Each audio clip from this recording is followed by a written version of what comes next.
Bismillahirrahmanirrahim. Assalamualaikum warahmatullahi wabarakatuh. Bertemu lagi dalam perkuliahan statistika bersama saya Sigit Edi Purwanto. Kita akan mempelajari statistika sebagai mata kuliah yang menarik buat kita semua dan aplikatif karena memang kita butuhkan.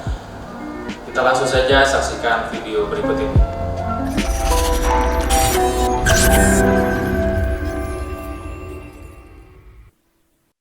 Bismillahirrahmanirrahim. Assalamualaikum warahmatullahi wabarakatuh. Bertemu kembali dengan saya Sigit Edi Purwanto dalam mata kuliah kita statistika. Mata kuliah statistika ini adalah mata kuliah yang penting, mata kuliah wajib yang tidak hanya diikuti oleh mahasiswa S1 tapi juga diikuti oleh mahasiswa S2 dan S3. Mengapa demikian? Karena ending dari perkuliahan kita untuk mahasiswa S1 adalah mencapai gelar sarjana. Dan untuk itu dibutuhkan salah satu syaratnya adalah skripsi. Skripsi ini merupakan karya ilmiah dan karya ilmiah adalah hasil dari penelitian ilmiah. Dan penelitian ilmiah itu adalah merupakan penerapan dari metode dan kebenaran ilmiah yang sudah kita pelajari. Dalam penelitian ilmiah yang kita lakukan, ada landasan-landasan yang harus diperhatikan. Landasan yang utama, yang pertama adalah landasan filosofis. Ketika kita meneliti, landasan filosofis ini membawa kita untuk lebih memahami apa sesungguhnya yang kita teliti. Variabel-variabel yang kita ambil, variabel-variabel yang kita teliti perlu didefinisikan dengan jelas. Kalau sudah jelas, maka kita akan memudahkan dalam menentukan metode-metode yang akan digunakan dalam penelitian, ya, landasan metodologis. Dan secara teknis nanti akan mengikuti dan secara praksis juga demikian.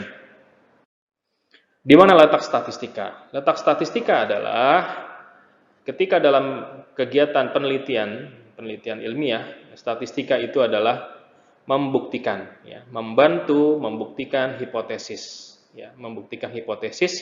Apakah hipotesis atau dugaan kita dalam penelitian itu diterima atau tidak? Statistika berperan untuk membantunya. Ada anggapan yang keliru di masyarakat menyamakan istilah statistik dengan statistika. Kalau kita ditanya, hari ini kuliah apa? Kuliah statistik. Ya, yang betul adalah statistika. Kenapa? Karena statistik itu artinya adalah kumpulan data. Sedangkan statistika adalah ilmu tentang pengumpulan data, penyusunan data, penyajian data, pengolahan data, dan penarikan kesimpulan. Dan statistika ini ada dua macam, yaitu ada statistika teoretik dan statistika terapan. Nah, statistika yang kita bahas dalam perkuliahan kita ini adalah statistika terapan yang digunakan untuk keperluan penelitian. Kemudian kita juga perlu mengenal data-data statistik. Ada yang namanya data mentah. Data mentah adalah data yang belum diolah. Ya, kemudian ada data primer. Data primer adalah data yang berasal dari sumber utamanya. Ada data sekunder. Data sekunder adalah data yang kita terima dari pihak lain. Kita harus bisa membedakan antara data primer dengan data sekunder.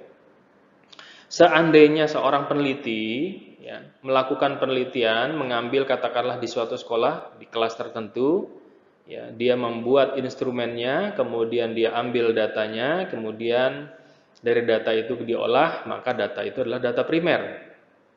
Andaikan seorang peneliti, dia tidak mengambil data sendiri, tapi dia mengumpulkan data dari data yang dihasilkan oleh orang lain, dalam hal ini mengumpulkan nilai-nilai, katakanlah nilai matematika dari beberapa kelas.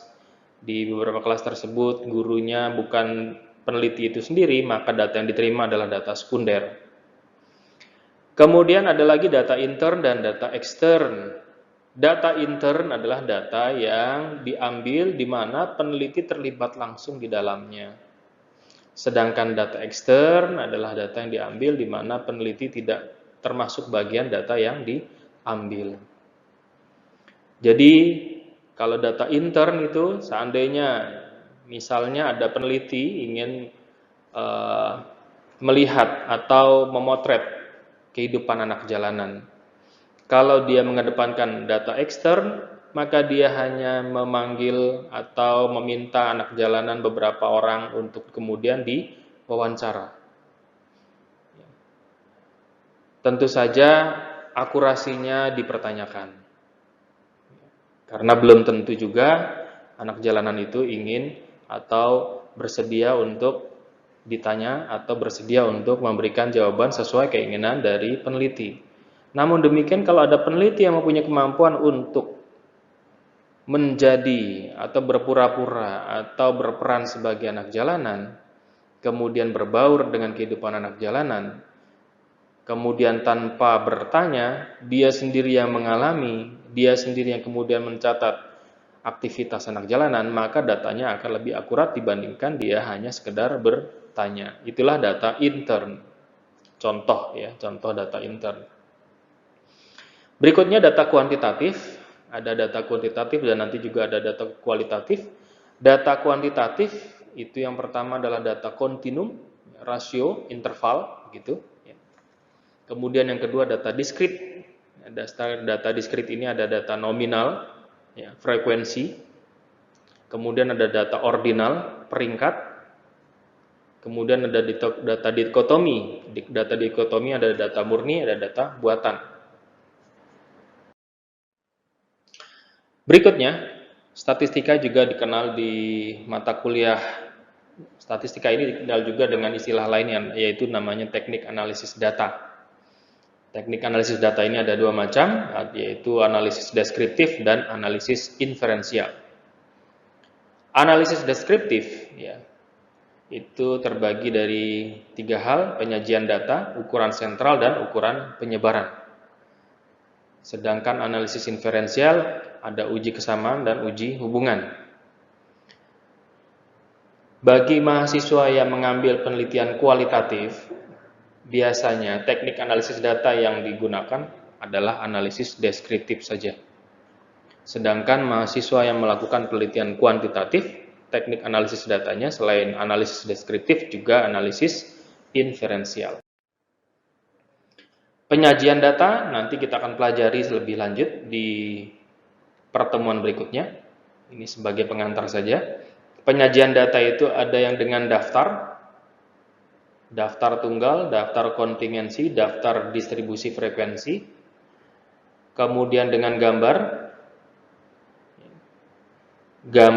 lingkaran, gambar lambang, gambar peta, namun kemudian lebih dikenal sebagai diagram lingkaran, diagram lambang, dan diagram peta.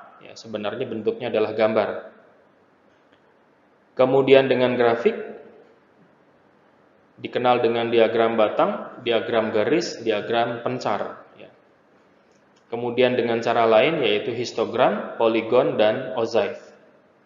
Untuk penyajian data ini, biasanya untuk skripsi, yang paling sering digunakan adalah daftar distribusi frekuensi, kemudian histogram, dan poligon. Standarnya yang biasa digunakan adalah yang itu. Berikutnya adalah ukuran sentral. Ukuran sentral terbagi atas rata, min, median, nilai tengah, modus. Hal yang perlu diperhatikan antara rata, median, dan modus adalah bahwasanya kalau rata dan median itu adalah nilai, sedangkan modus adalah data. Data yang paling sering muncul. Ukuran penyebaran ada rentangan, simpangan baku, varians, kuartil, desil, persentil. Kemudian uji kesamaan ada uji normalitas. Uji normalitas adalah uji kesamaan frekuensi. Uji homogenitas adalah uji kesamaan varians, dan uji rerata.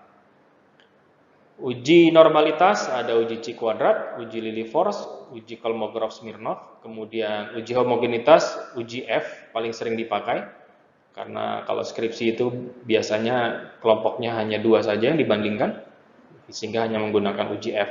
Kemudian uji kesamaan, uji rata menggunakan uji T yang paling sering digunakan oleh mahasiswa dalam pembuatan skripsi. Kemudian uji hubungan ada non-kausal, regresi, dan korelasi. Regresi ada yang linear dan non-linear. Ya, untuk skripsi yang biasa digunakan, uji hubungan non kausalnya adalah regresi linier. Kemudian uji hubungan ada juga yang kausal, analisis jalur eksploratoris, Lisrel, konfirmatoris, dan SEM konfirmatoris. Yang biasa digunakan dalam skripsi uji hubungan kausalnya adalah analisis jalur. Demikian tayangan video kita kali ini, mudah-mudahan dapat dipahami. Jangan lupa untuk mempelajari dari sumber-sumber yang lain supaya lebih paham, dan latihan juga perlu dilakukan agar pemahaman kita lebih baik. Terima kasih. Assalamualaikum warahmatullahi wabarakatuh.